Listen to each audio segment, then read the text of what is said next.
Yesterday in the House of Assembly, Government of the Day progressed ahead with its motion to endorse a shipping registry bill for an establishment of an international operations registry in Niue.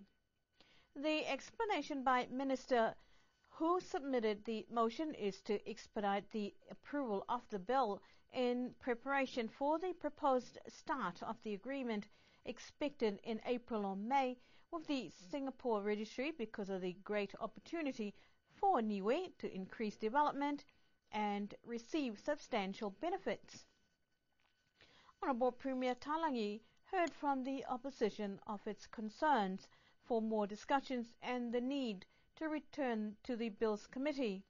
However, the bill was passed for a second reading and approval for discussion. The new Merchant Shipping Registration of Foreign Vessels Bill 2012 was finally passed in the House by a vote of 9 to 5 against.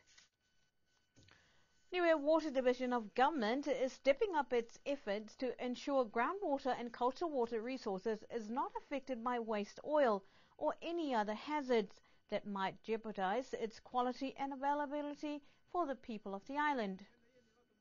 Andre Siohane from Niue Water Division said the most important aspect of their continuing safety, security and implementation of correct procedures to make certain their minimum effects on the island's water resource is crucial. That is why they have taken the initiative to join forces with Health Department, Environment and Bulk Fuel to remove waste oil off the island. In previous years, Andre said, users have continued to store their waste oils in unsecure containers that could have leaked underground. That is why the department took the initiative to work cohesively with other stakeholders to address the waste oil issue and receive a resolution. The project is quite costly with a $20,000 bill that includes shipping fees for conventions and local machinery operations, but there could be more charges. However, Andre said the division will try to minimize the extra costs. The Niue Rugby Union has elected a new committee to lead rugby developments for the next 4 years at its annual general meeting held yesterday. Despite a poor turnout from members, the meeting went ahead as scheduled. Those present took time to approve AGM minutes from the previous years. Annual reports and financials were presented as well as questions and motions before the election of office bearers for the next term. One of the motions put forward was for a change in titles of members in the executive that was supported by all present. For the next 4 years, the union retains Honourable Toketa Langi at the helm as president.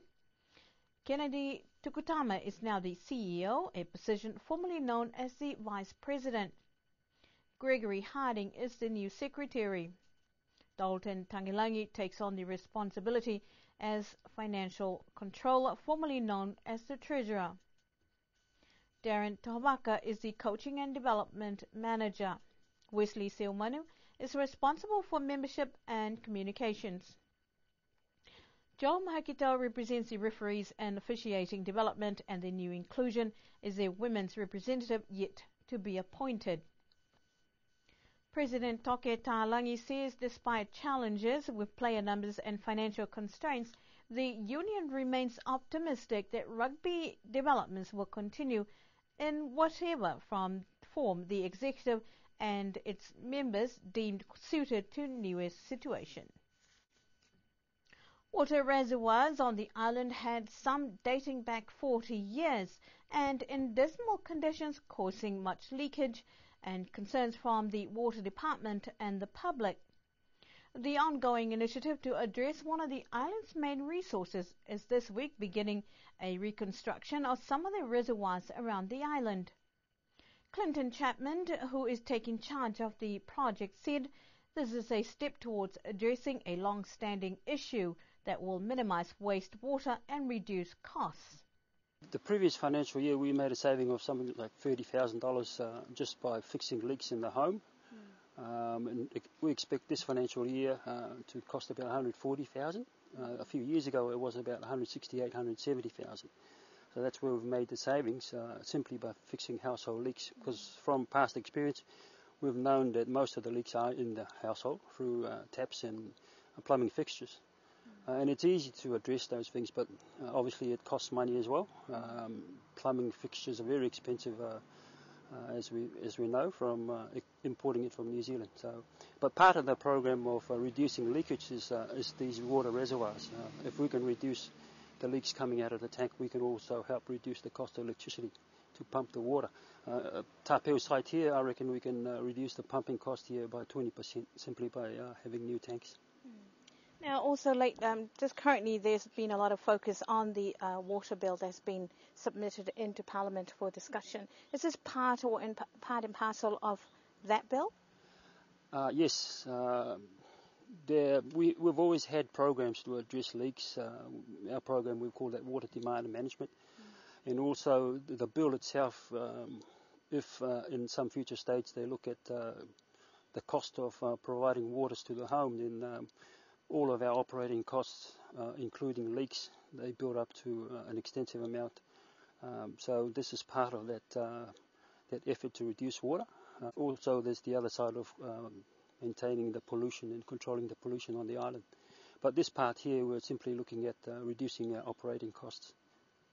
Now, one of the controversial points that came up in the discussions as well, and this has also been voiced by the public, is the intentions or plans of government to introduce the water meters.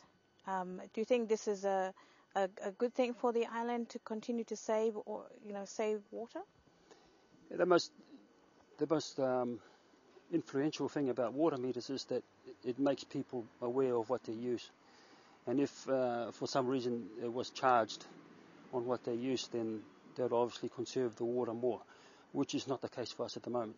We're free to use water, and a lot of the time we waste it because we don't have a water meter at home. But that's a policy decision that government's got to make. Putting in water meters is not so easy as well, because would have maintenance costs and reading and billing of those meters. So whether the government wants to go along that line, it's another bureaucracy that will be added on top of our roles at the moment. And whether we have the resources to do that, I'm not sure. But we have been working out. We know what it costs now to provide 1,000 litres of water to homes. So we have basis for a business case if that was the case to have meters with the intention of charging water. He estimated power consumption to pump water is substantial, and this is the second phase of addressing water maintenance. We've always had programs to address leaks. Our program, we call that water demand and management. And also the bill itself, if in some future states they look at the cost of providing waters to the home, then all of our operating costs, including leaks, they build up to an extensive amount. So this is part of that effort to reduce water. Also, there's the other side of maintaining the pollution and controlling the pollution on the island. But this part here, we're simply looking at reducing our operating costs. The first part of the reservoir project started this week in Tapeo and will continue around the island. The L'Austral pulled into port on Saturday morning for a brief stopover in Niue with 187 passengers and 136 crew. The Pacific voyage experience began in French Polynesia to the Cook Islands and then to Niue before heading to Vavau in Tonga, Fiji, New Caledonia and to Australia, where they will disembark. Passengers came ashore and were treated to pre-arranged tours, while others opted to take a brisk walk around town, hire vehicles for a drive around and enjoy the sight on the island. The weather was perfect to allow tourists ashore, but the heat proved too much for one passenger who required medical attention and was taken back to the ship for some rest and recuperation. The luxury ship, operated by French Cruise Line company Compagnon du Ponant was built in 2011 with a capacity for 264 passengers and 136 crew members. L'Estral departed 1 p.m. on course to Lavaux. And to end our news bulletin for tonight, the fourth round of the men's Kilikiki season could see new contenders for the championship this year. Last Saturday's competition was tough with major upsets in some pools. Avasela and Tuapa were up against each other in Mutalou. Tuapa batting first, scoring 236. Avasela came off from fielding to catch up with the score, winning their fourth game in a row. Mutalou and Makefu proved a tough matchup, with Mutalou opting to bat first, with all players out before midday with a score of 205. Makefu came forward to redeem themselves, but lost out to some extraordinary bowling and fielding from Mutalou, who came back strong, only allowing Makefu to score 97 points. As for the game in Waiea between Hakupu and Hiktamake Namukulu, the combined team of Hikutoi Namukulu gave Hakupu a run for their money, batting first, getting 228 points with 23 out, one man still on the pitch and one not batting before their time was up. It was then Hakupu's turn to play catch-up, and they managed to get 265 points with only 18 batters. Results for the other games were yet to be received.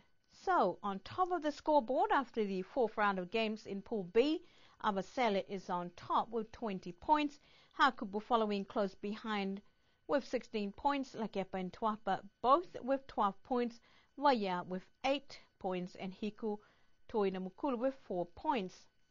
As for Pool A, Mutalou on top, winning all 3 games with 15 points, and one more game to go.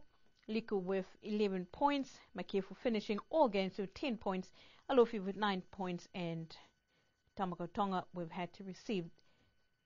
According to the Niue Kilikiki Committee, so far games have progressed well, but the competition has been tough, and those going into the finals will be confirmed with the last round of games next week. That's our news bulletin for tonight. Good evening.